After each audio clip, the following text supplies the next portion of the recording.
Listen, anything that left you, whether it was money, friendship, a job opportunity, ministry, or even marriage, hear this clearly.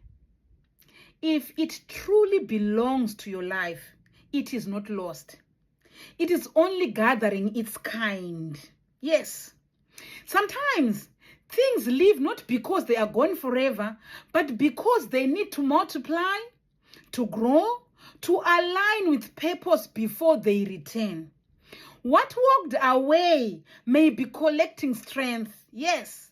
What slipped through your hands may be building capacity. What broke may be healing, rebuild stronger. Do not chase what's left.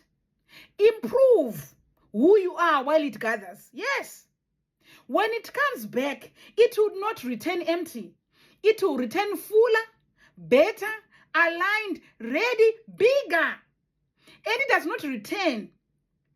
And if it doesn't return, that only means something greater gathered itself instead.